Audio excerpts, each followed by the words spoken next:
Hello everyone, welcome to learners hub. मेरा नाम है हिमांशु गुप्ता। देखिए, हम कर रहे हैं हमारा क्लास 10th का चैप्टर नंबर 6 लाइफ प्रोसेसेस के बारे में। इसमें पहले ही मैं 3 वीडियो अपलोड कर चुका हूँ और ये है 4th वीडियो। इसमें लास्ट वीडियो में हम कर रहे थे हमारे रेस्पिरेशन प्रोसेस। न्यूट्रिशन हमने कंप्लीट कर लिया था और रेस्पिरेशन चल रहा था।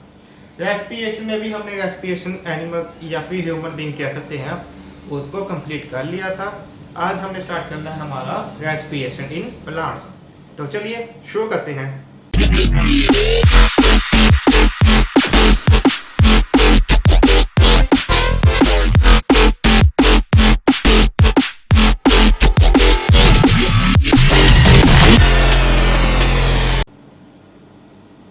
तो देखिए, हमारा टॉपिक है सबसे पहला रेस्पिरेशन इन प्लांट्स, कि प्लांट्स किस तरह रेस्पिरेशन करते हैं। अगर मैं प्लांट्स की बात करूं कि वो किस तरह रेस्पिरेशन लेते हैं, तो वो लेते हैं या कहूं गैसेस एक्सचेंज करते हैं। पहला तो स्टोमेटा के राही, दूसरा लेंटिसल के राही और तीसरा रूट सरफेस के राही। देखिए, अगर मैं रेस्पिरेशन इन प्लांट्स की बात करूं तो प्लांट्स 3 तरह से रेस्पिरेशन करते हैं। पहला तो स्टोमेटा के राही, कि अपने स्टोमेटा से वो क्या करते हैं, गैस को एक्सचेंज करते हैं। दूसरा लेंटिसल, उनके स्टेम्स में जो उनके जड़े तने होते हैं उनमें क्या पड़े होते हैं, लेंटिसेल्स। इनकी मदद से भी वो रेस्पिरेशन करते हैं। इसके अलावा रूट सरफेस, उनकी जो जड़ें होती हैं उनके सरफेस से भी वो गैस को एक्सचेंज करते हैं।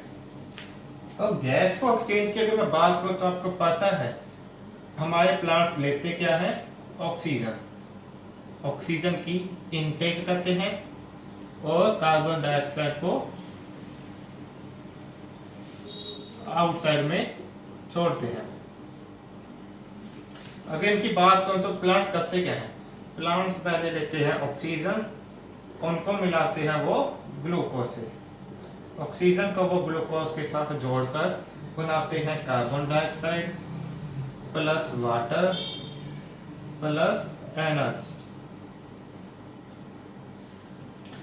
प्लांट्स क्या कर रहे हैं, अपनी जो ऑक्सीजन वो अंदर ले रहे हैं उनको ग्लूकोज के साथ जो उनके पास पड़ी है उसके साथ जोड़कर वो बनाते हैं कार्बन डाइऑक्साइड। इसके अलावा वो बनाते हैं पानी और एनर्जी।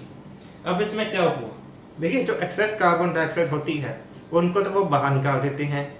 इसके अलावा जो वाटर है, जिसकी जितनी पानी की जरूरत है उतनी तो वो यूज कर लेंगे। जो एक्सेस वाटर होगा उसको वो बाहर निकाल देंगे। और प्लांट से एक्सेस वाटर के निकालने की प्रोसेस को हम कहते हैं, उसको कहते हैं हम ट्रांसपीरेशन। इस बात को याद रखना कि एक पौधे से एक्सेस वाटर जो भाप बनकर उड़ता है उसी को प्रोसेस को हम कहते हैं ट्रांसपीरेशन। और थर्ड, एनर्जी। और प्लांट को अपने काम करने के लिए एनर्जी की जरूरत है और वो एनर्जी मिलती है इस प्रोसेस से। इस प्रोसेस से क्या मिलती है, एनर्जी। और ये है हमारा रेस्पिरेशन इन प्लांट्स। सिंपल सी बात है, गैस एक्सचेंज करते हैं वो या तो स्टोमेटा के राही या लेंटिसल या फिर रूट सरफेस से। इसके अलावा वो ऑक्सीजन लेकर उसे ग्लूकोज से जोड़ते हैं, कार्बन डाइऑक्साइड बनाते हैं, इसके अलावा वाटर बनाते हैं और इसके अलावा एनर्जी बनाते हैं। इस तरह क्या होती है प्लांट्स में रेस्पिरेशन। तो देखिए, हमारा नेक्स्ट टॉपिक आ जाता है ट्रांसपोर्टेशन। लाइफ प्रोसेसेस में मैंने पहले ही बताया था कि हमारे पास 4 तरह के क्या हैं, 4 पॉइंट्स हैं, 4 मेन टॉपिक्स हैं। कौन कौन से, nutrition, respiration, transportation and excretion. पहले 2 को तो मैंने बता दिया है, अब तीसरा है ट्रांसपोर्टेशन। ट्रांसपोर्टेशन में सबसे पहले हम स्टडी करेंगे ट्रांसपोर्टेशन इन ह्यूमंस, कि हमारे अंदर ट्रांसपोर्टेशन किस तरह होती है। अगर हम ह्यूमंस की ट्रांसपोर्टेशन की बात करें तो सबसे पहले वर्ड आएगा हमारे पास ब्लड। सबसे पहले हमारे पास कौन सा वर्ड आएगा, ब्लड। ब्लड क्या है हमारा, कनेक्टिव टिश्यू। ब्लड क्या है हमारा, कनेक्टिव टिश्यू। कनेक्टिव टिश्यू मतलब कि पूरी बॉडी को एक दूसरे से कनेक्ट करके रखता है, क्योंकि आपको पता है हमारी बॉडी में हर एक हिस्से में क्या है, ब्लड, और इसी के खास इसे क्या कहते हैं, कनेक्टिव टिश्यू, क्योंकि ये कनेक्ट करने का काम करता है। इसके अलावा ब्लड करता क्या है, ट्रांसपोर्ट। ब्लड करता क्या है, ट्रांसपोर्ट। क्या ट्रांसपोर्ट करता है, ये ट्रांसपोर्ट करता है हमारा फूड, न्यूट्रिशन एक्सेट्रा और वेस्ट मटेरियल। देखिए ब्लड का हमारे पास दो तरह के काम है। पहला काम क्या है कि वो जो हमारे ब्लड में क्या पड़ा है, फूड पड़ा है जो हमने न्यूट्रिशन से लिया था, इसके अलावा जो हमारे पास गैसेस पड़ी हैं जैसे कि ऑक्सीजन जो हमने रेस्पिरेशन में ली थी, इन सभी को बॉडी के सभी सेल्स तक पहुंचाना, ये काम है ब्लड का। हमने जो न्यूट्रिशन लिया था, फूड वगैरह, जो रेस्पिरेशन ली थी, ऑक्सीजन, उन सभी को हर एक सेल तक पहुंचाना, वो काम किसका है, ब्लड का। इसके अलावा ब्लड का एक और काम भी है, क्या, जिन सेल तक ये पहुंचा रहा है उसके पास जो भी वेस्ट प्रोडक्ट बनते हैं उनको वापस लेकर आना भी किसका काम है, ब्लड का। ब्लड के देखिए दो काम है। पहला तो न्यूट्रिशन और रेस्पिरेशन में जो भी अपने जो भी प्रोडक्ट बना था उसको हर एक सेल तक पहुंचाना, उसको खाना देना। दूसरा काम क्या है, उन सभी सेल से जो अब वेस्ट मटेरियल भी बन रहा है उसको वापस भी लेकर जाते हैं। ये है हमारा ब्लड। इसके अलावा ब्लड के कुछ कंपोनेंट्स भी होते हैं। कौन कौन से कंपोनेंट हैं, एक तो है हमारे पास प्लाज्मा, एक है रेड ब्लड सेल्स, एक है व्हाइट ब्लड सेल, एक है प्लेटलेट्स। ब्लड के हमारे पास चार कंपोनेंट्स हैं, plasma, red blood cell, white blood cell and platelets. Plasma का काम क्या है, पहले हम ये देखते हैं। प्लाज्मा का काम होता है हमारा ट्रांसपोर्टेशन का।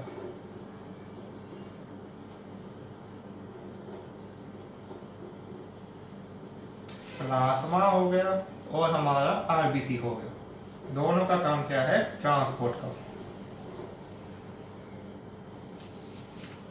प्लाज्मा एंड आरबीसी दोनों का काम क्या है, ट्रांसपोर्टेशन का। दोनों ट्रांसपोर्ट करते हैं सामान को। इसके अलावा प्लाज्मा की मैं बात करूं, ट्रांसपोर्टेशन के अलावा इनका कलर होता है येलो फ्लूइड। ये एक येलो फ्लूइड होते हैं जो किसमें पड़े होते हैं, हमारे ब्लड में। हमारे ब्लड में जो येलो सा फ्लूइड पड़ा होता है उसे कहते हैं प्लाज्मा। काम क्या करते हैं, ट्रांसपोर्टेशन का, एक जगह से दूसरी जगह तक सामान पहुंचाते हैं। रेड ब्लड सेल की बात करूं तो इसका भी काम क्या है, ट्रांसपोर्टेशन का। ये ट्रांसपोर्ट करता है एक स्पेसिफिक चीज को, कौन सी, गैसेस, जैसे कि ऑक्सीजन। हमारा रेड ब्लड सेल क्या ट्रांसपोर्ट करता है, ऑक्सीजन। इसका स्पेसिफिक फंक्शन है हमारे ऑक्सीजन को सभी बॉडी पार्ट्स तक पहुंचाना। इसके अलावा इसमें पड़ा होता है हेमोग्लोबिन।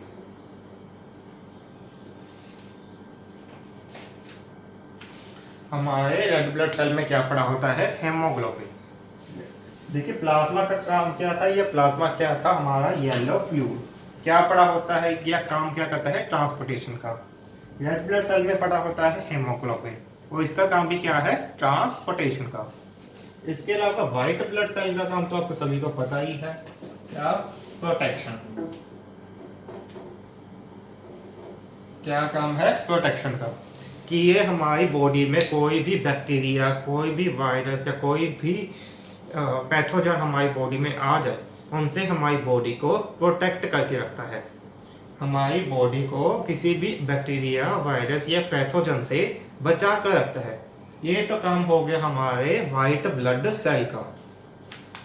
प्लेटलेट्स की अगर मैं बात करूं तो प्लेटलेट्स का काम क्या है, ब्लड क्लॉटिंग का। देखिए मैं एक बार फिर बता रहा हूँ, हमारा ब्लड क्या है, कनेक्टिव टिश्यू, कनेक्ट करके रखता है हमारे बॉडी के सभी सेल्स को। इसके अलावा ब्लड का काम क्या है, ट्रांसपोर्ट का। ये हमारी बॉडी से जो हमने न्यूट्रिशन लिया था, हमने रेस्पिरेशन लिया था, उन सभी को हमारे अकेले अकेले सेल तक पहुंचाना। इसके अलावा उन सेल में जो भी वेस्ट मटेरियल बनता है उनको बाहर निकालने का काम भी ब्लड करता है। ब्लड के 4 कंपोनेंट हैं। पहला है प्लाज्मा, जिसमें पड़ा होता है क्या, हमारा एक येलो फ्लूइड। यह प्लाज्मा क्या है, हमारा एक येलो फ्लूइड, काम जो करता है ट्रांसपोर्टेशन का। रेड ब्लड सेल की अगर मैं बात करूं तो इसमें पड़ा होता है हेमोग्लोबिन, और इसका काम क्या है, ऑक्सीजन को ट्रांसपोर्ट करना। व्हाइट ब्लड सेल का काम होता है हमारी बॉडी को प्रोटेक्ट करके रखना, ताकि कोई हमारे अंदर बैक्टीरिया, वायरस या पैथोजन कोई बीमारी क्रिएट ना करे, इसलिए उसका काम है प्रोटेक्शन का। प्लेटलेट्स का काम है ब्लड क्लॉटिंग का, कि अगर हमें कहीं चोट लग जाए, कहीं खून निकलने लगे तो उस खून को जमाने का काम भी करता है। अगर हमारे कहीं चोट लग जाए, खून जमे ना, तो हमारा खून निकली जाएगा और खून की कमी हो जाएगी। ये सब ना हो, इसी के लिए प्लेटलेट्स बहुत काम करते हैं। ये है हमारे ब्लड के 4 कंपोनेंट्स। तो देखिए, हमारा टॉपिक चल रहा है ट्रांसपोर्टेशन इन एनिमल्स या ह्यूमन बींग्स। उसमें हमने देखा था ब्लड के 4 कंपोनेंट्स। उसके बाद आ जाता है हमारे पास टॉपिक कौन सा, हार्ट, ह्यूमन हार्ट। अगर हम ह्यूमन हार्ट की बात करें तो वो क्या है, एक मस्कुलर ऑर्गन। क्या है, मस्कुलर ऑर्गन। मस्कुलर ऑर्गन मतलब कि मसल से बना है, क्योंकि ये कॉन्ट्रैक्ट रिलैक्स कर सकता है, इसी के लिए वो मस्कुलर से बना होता है। इसके अलावा इसके कुछ पार्ट्स होते हैं। कौन कौन से, इसके पास होता है right atrium, right ventricle, left auricle and left ventricle. ये 4 हिस्से होते हैं। तो चलिए अब इसको अच्छे तरह से समझते हैं। ये आप देख सकते हैं हमारे हार्ट का डायग्राम। सबसे पहले हम बात करेंगे हमारे सेप्टम की। ये सेप्टम क्या है, ये सेप्टम है हमारा ये बीच का हिस्सा, जिसे कि हम कह सकते हैं क्या है, ये एक डिवाइडर। क्या है सेप्टम, इसके हार्ट का बीच का हिस्सा, जो किसको अलग करता है, राइट वेंट्रिकल जो ये है उसे लेफ्ट वेंट्रिकल से अलग करता है। लेफ्ट वेंट्रिकल से राइट वेंट्रिकल को अलग करने का काम कौन करता है, बीच की मसल की दीवार, जिसे हम कहते हैं सेप्टम। क्या कहते हैं हम, सेप्टम। इसके अलावा हम ये देखते हैं कि ब्लड आता कैसे है। देखिए, हमारी बॉडी के सभी पार्ट से जिसे कौन क्या आता है, ब्लड किसके राही आता है, वेना कावा। ये जो वेना कावा है, इसके कहां से, पूरी बॉडी से जो भी ब्लड है हमारा हार्ट के अंदर आता है। ये वेना कावा इससे हमारी बॉडी के अपर पार्ट से आता है।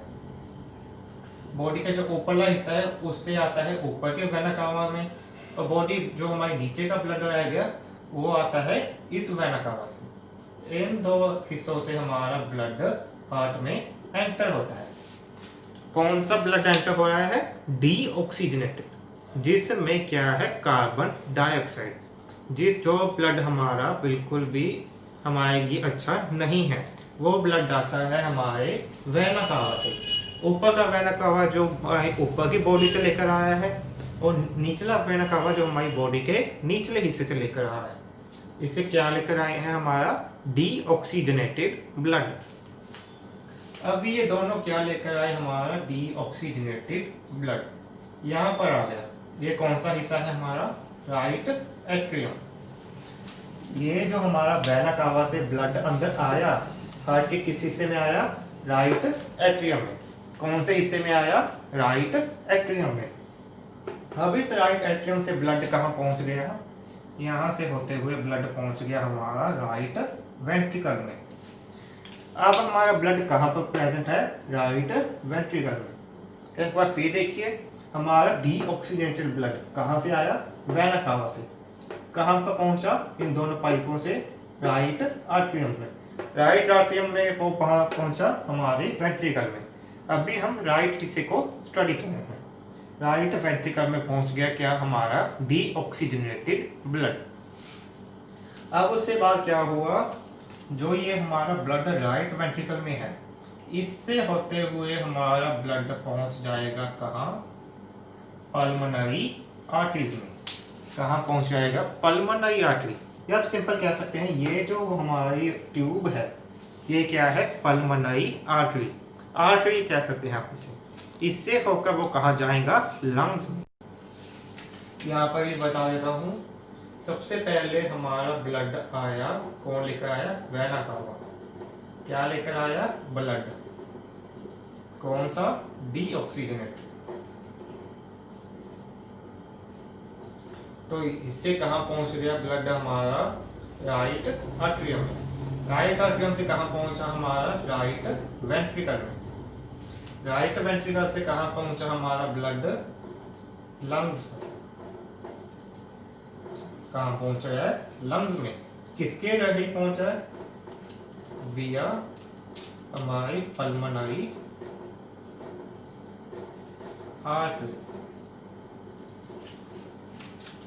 देख सकते हैं आप, हमारा ब्लड जो वेना कावा से आया, कौन सा? डीऑक्सीजनेटेड। कहाँ पहुंचा था? राइट एट्रियम में। राइट एट्रियम से वह कहाँ पहुंचा? राइट वेंट्रिकल में। वेंट्रिकल से हार्ट पंप हुआ। हमारा दिल आपको पता है रिलैक्स कॉन्ट्रैक्ट करता है। उससे क्या हुआ? ब्लड की मूवमेंट हुई। कहाँ पहुंचा वो? लंग्स में। किसके राही? Pulmonary artery. जो आप ये ट्यूब देख रहे हैं इसके राही वो कहाँ पहुंच गया? ब्लड में। या सॉरी, वह कहाँ पहुंच गया? लंग्स में। लंग्स में पहुंचने के बाद उसने क्या किया? लंग्स में पहुंचने के बाद उसने कार्बन डाइऑक्साइड को छोड़ दिया। इसके लिए मैं इसको रेड पेन से लिख रहा हूं। इसका मतलब क्या हुआ? अब हमारा ब्लड कौन सा है? ऑक्सीजनेटेड, जिसमें कार्बन डाइऑक्साइड नहीं है। जिसमें कार्बन डाइऑक्साइड नहीं है। अब ये है हमारा लंग्स। इससे ब्लड कहां पर पहुंचा हमारा? पल्मोनरी वेन्स में। आप देख सकते हैं इससे हमारा लंग्स जो था उससे हमारा ब्लड अब अंदर आ रहा है। कहां पर आया? सबसे पहले आया लेफ्ट ऑरिकल में। हमारे पल्मोनरी वेन्स के राही हमारा जो लंग्स से ब्लड आया वो अब कहां पहुंचा? लेफ्ट ऑरिकल में। लेफ्ट से पहुंचा वो लेफ्ट वेंट्रिकल में। बिल्कुल सिंपल सी प्रोसेस है। जैसे हमारे लेफ्ट साइड में हुआ था या राइट साइड में हुआ था वैसे ही लेफ्ट साइड में होगा। कैसे? पहले पूरी बॉडी से हमारा वेना कावा के राही ब्लड पहुंचा राइट एट्रियम में, फिर पहुंचा राइट वेंट्रिकल में, उसके बाद वो पहुंचा लंग्स में। वहां पर वो क्या हुआ? उसने कार्बन डाइऑक्साइड को छोड़ दिया, ऑक्सीजन को उठा लिया। अब उस उठी हुई ऑक्सीजन वाले ब्लड में उसी पल्मोनरी वेन्स के राही कहाँ पहुंच गया? वो हमारी लेफ्ट आर्टरियम में। लेफ्ट आर्टरियम से पहुंचा वो लेफ्ट वेंट्रिकल में। अब हमारा ब्लड कहाँ पहुंच गया है? लेफ्ट वेंट्रिकल, इस हिस्से में आ गया। अब वो इस पाइप के होते हुए कहाँ पर पहुंच जाएगा? पूरी बॉडी में। जो हमारा लेफ्ट वेंट्रिकल में ब्लड आया है ये कहाँ पर किसके राही पहुंचेगा? पहले तो ऑर्टा के राही। कहाँ पर पूरी पहुंचेगा? पूरी बॉडी में। इस प्रोसेस में था हमारी पूरी बॉडी से ब्लड आकर पहुंचा लंग्स में। इस प्रोसेस में लंग से ब्लड आकर पहुंचा पूरी बॉडी में। इसमें क्या था? वेना कावा से पूरी बॉडी में ब्लड आया, राइट आर्टरी में रुका, उसके बाद पहुंचा राइट वेंट्रिकल में। इससे वो पल्मोनरी आर्टरी से होता हुआ पहुंच गया हमारे लंग्स में। लंग्स में पहुंचकर उसने क्या किया? कार्बन डाइऑक्साइड को छोड़ दिया, ऑक्सीजन को उठा लिया। उस ऑक्सीजन वाले ब्लड को उसने कहां से लिया? पल्मोनरी। वो ऑक्सीजन से उठा हुआ ब्लड पल्मोनरी वेन से होता हुआ कहां पहुंचा? लेफ्ट ऑरिकल में। कहां पहुंचा? लेफ्ट ऑरिकल में। अब उस लेफ्ट ऑरिकल से पहुंच गया वो लेफ्ट वेंट्रिकल में। अब इस वेंट्रिकल से होता हुआ कौन सी ट्यूब जा रही है? ये ऑर्टा। इस ऑर्टा के राही पहुंच गया पूरी बॉडी में। इस तरह क्या हुआ? हमारा जो हार्ट है उसने क्या किया? गंदे खून को यहाँ से लेकर जाकर लंग्स में पहुंचाया, वहां साफ हुआ, उसके बाद उस ब्लड को पूरी बॉडी में पहुंचा दिया। इसमें वैसे हुआ क्या था? आप ये भी देख सकते हैं, इस जहां पर यहाँ से जो वो जा रहा है इसको कहते हैं कॉन्ट्रैक्ट रिलैक्सेशन। यह जो हमारा हार्ट करता है लप डप मूवमेंट, इसमें क्या होता है, वो पंप करता है, क्योंकि देखो ब्लड को आगे बढ़ने के लिए पंपिंग की जरूरत है। वो पंपिंग कौन प्रोवाइड करता है, हमारा हार्ट। अगर हमारा हार्ट पंप ना करे तो हमारा ब्लड जहाँ था वहीं रहेगा, जहाँ पर है वहीं रहेगा। इसकी पंपिंग ही क्या करती है, हमारे ब्लड को लंग्स तक पहुंचाती है। ये है हमारा हार्ट। एक बार फिर समझ लीजिए आप अच्छी तरह से, पूरी बॉडी से वर्ना कावा की राही कहाँ पहुंचा, राइट आर्टरियम में, उससे पहुंचा वो राइट वेंट्रिकल में, इससे वो पल्मोनरी आर्टरी से होता हुआ पहुंच गया लंग्स में, लंग्स से अब वो साफ होकर आ गया राइट पल्मोनरी वेन्स की राही लेफ्ट ओरिकल में, लेफ्ट ओरिकल से वो आ गया लेफ्ट वेंट्रिकल में, इसके बाद वो ओर्टा के होते हुए पूरी बॉडी में फैल गया। ये था हमारा टॉपिक हार्ट। तो देखिए, दिल को अच्छे से ब्लड को समझने के लिए, ब्लड सर्कुलेशन को हम एक और तरीके से भी समझ सकते हैं, जैसे कि हमारा आर्टरीज और वेन्स के जरिए भी समझ सकते हैं। सबसे पहले देखते हैं हम आर्टरीज के बारे में कि हमारी आर्टरीज क्या करती हैं। आर्टरीज करती हैं हमारे ब्लड को, ऑक्सीजनेटेड ब्लड को पूरी बॉडी तक पहुंचाती हैं। यहाँ पर हम लिख सकते हैं हमारी बॉडी।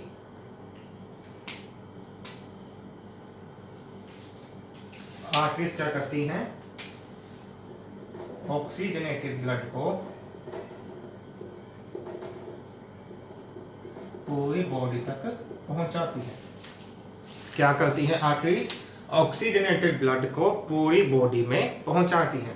आप देख सकते हैं ये जो लाल कलर की है वो क्या है, आर्टरीज। कहाँ पहुंचा रही है, पूरी बॉडी तक। मगर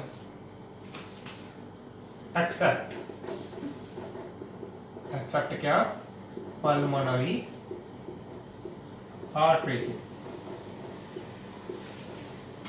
देखिए हमारी आर्टरीज क्या करती हैं, ऑक्सीजनेटेड ब्लड को पूरी बॉडी में पहुंचाती है, मगर पल्मोनरी आर्टरी को छोड़कर, क्योंकि आप देख सकते हैं ये क्या बनाया है मैंने, लंग्स। ये दोनों क्या बनाए हैं, हमारी लंग्स। आप इसमें देख सकते हैं ये क्या है, हमारी पल्मोनरी आर्टरी। ये क्या है, हमारी पल्मोनरी आर्टरी। मगर ये क्या कर रही है, ये क्या ही कर रही है, डीऑक्सीजनेटेड ब्लड। क्योंकि इसमें क्या होता है, डीऑक्सीजनेटेड ब्लड यहाँ से जाकर यहाँ पर ऑक्सीजनेट होकर कहाँ पहुँचता है, हार्ट में। उसके बाद वो कहाँ पहुँचता है, पूरी बॉडी में। इसके लिए आप देख सकते हैं कि ऑक्सीजनेटेड ब्लड कौन पहुँचा रहा है बॉडी में, आर्टरीज, मगर पल्मोनरी आर्टरी को छोड़कर। वैसे ही अगर मैं वेन्स की बात करूं तो ये क्या क्या क्या ही करती हैं, डीऑक्सीजनेटेड ब्लड कहाँ पर पहुंचाती हैं, वो हार्ट में, या फिर आप कह सकते हैं लंग्स में। वैसे ही जैसे आर्टरीज में एक्सेप्शन थी, इसमें भी है। क्या है इसमें accept, pulmonary vein.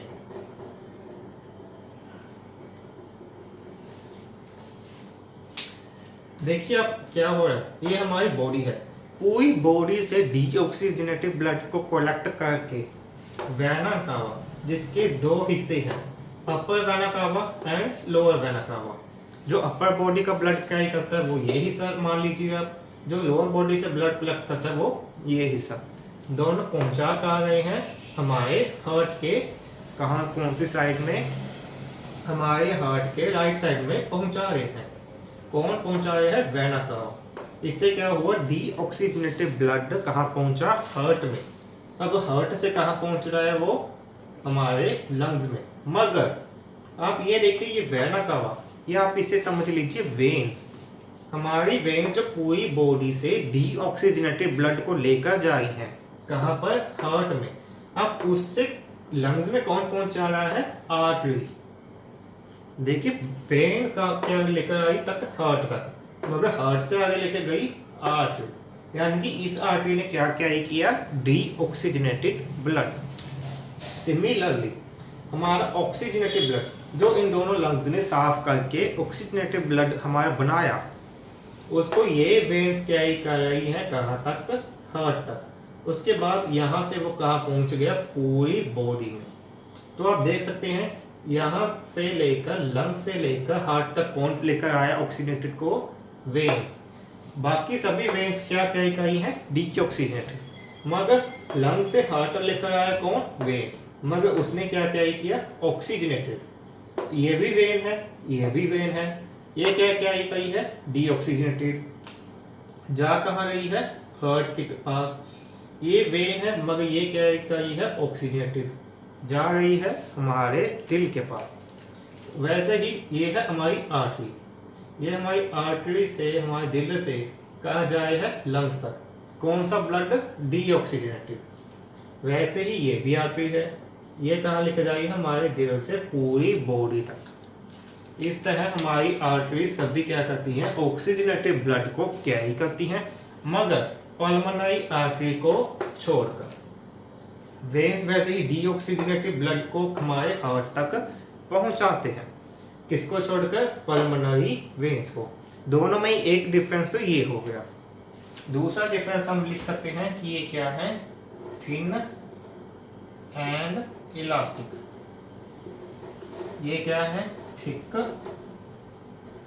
And non elastic.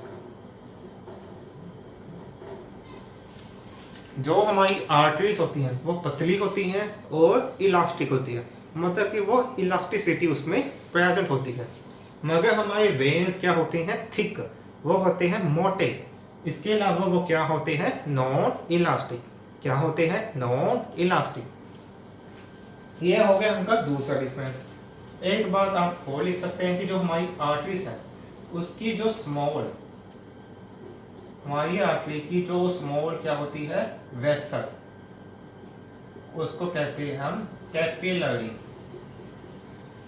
Capillary word तो सुना होगा। कैपिलरी क्या होती है, हमारी आर्टरीज की छोटी सी वेसल। वेसल मतलब कि छोटा सा टुकड़ा। कैपिलरी कहते हैं हम आर्टरीज के छोटे से टुकड़े को, जो कि सिर्फ एक सेल के जितना होता है, उसको कहते हैं हम कैपिलरी।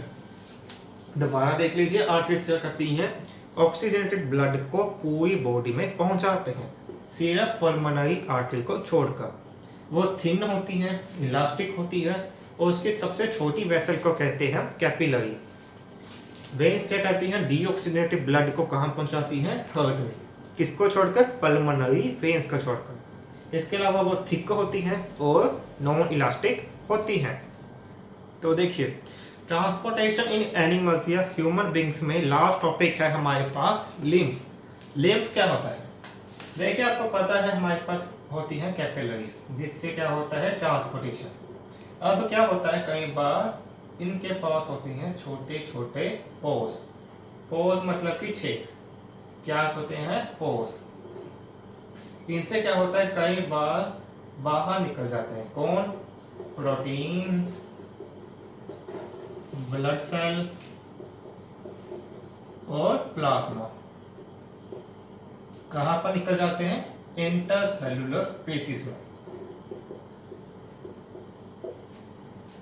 लिम्फ क्या होते हैं, देखिए हमारे पास जो कैपिलरीज होती हैं जो हमारे ट्रांसपोर्टेशन में हेल्प करती हैं, उनमें क्या होते हैं, छोटे छोटे पोर्स। क्या होता है, अब इन पोर्स के राही कई बार क्या होता है, प्रोटीन्स, ब्लड सेल और प्लाज्मा हमारे कैपिलरी से बाहर निकल जाता है। कहां पर पहुंच जाता है, इंटरसेल्युलर स्पेसिस में।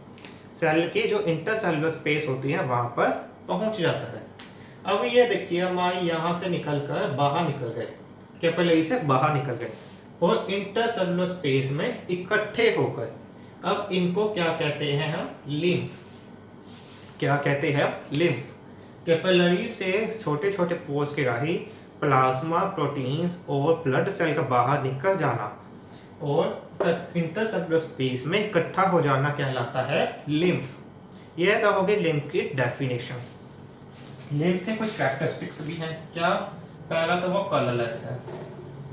क्या है वो, कलरलेस, उसका कोई अपना कलर नहीं होता। दूसरा, पहले तो वो क्या करेगा, एब्जॉर्ब। क्या एब्जॉर्ब करेगा, फैट को। एब्जॉर्ब करने के बाद उसको क्या कहेगा, ट्रांसपोर्ट। देखिए लिम्फ की पहली कैरेक्टर क्या है कि वो कलरलेस है, उसका कोई भी कलर नहीं होता। दूसरा, पहले वो फैट को एब्जॉर्ब करेगा, उसको अपने अंदर इकट्ठा करेगा, उसके बाद उस फैट को ट्रांसपोर्ट करेगा, उसे उस एक जगह से दूसरी जगह तक पहुंचाएगा। थर्ड कैरेक्टर है उसका ड्रेनेज का। ड्रेन करता है क्या? एक्सेस मेटाबॉलिज्म, इसका टिश्यूज का। थर्ड काम क्या है लिम्फ का कि हमारे टिश्यू में जो मेटाबॉलिज्म कई बार बहुत ज़्यादा हो जाए, हमारे टिश्यू में कोई एक्सेस मेटाबॉलिज्म हो जाए, उसको बाहर निकालने का काम भी कौन करता है? लिम्फ। लिम्फ क्या होता है? जो कैपिलरी से हमारे छोटे छोटे पोर से proteins, blood cell and plasma बाहर निकल जाता है, वो क्या बना देता है? इंटरसेलुलर स्पेस में इकट्ठा हो जाता है, जिसको हम लिम्फ कहते हैं। लिम्फ हमारा कलरलेस होता है, वो फैट को पहले तो एब्जॉर्ब करेगा और उसे फिर ट्रांसपोर्ट करेगा। इसके अलावा वो एक्सेस मेटाबॉलिज्म जो हमारे टिश्यूज में बन जाता है, उनको भी बाहर निकाल देता है। ये है हमारा लिम्फ। इससे हमारा ट्रांसपोर्ट इन एनिमल्स कंप्लीट हो जाता है। अगर आपको इस टॉपिक में कोई डाउट हो या कोई चीज़ नहीं समझ लगी तो आप कमेंट सेक्शन में भी लिख सकते हैं।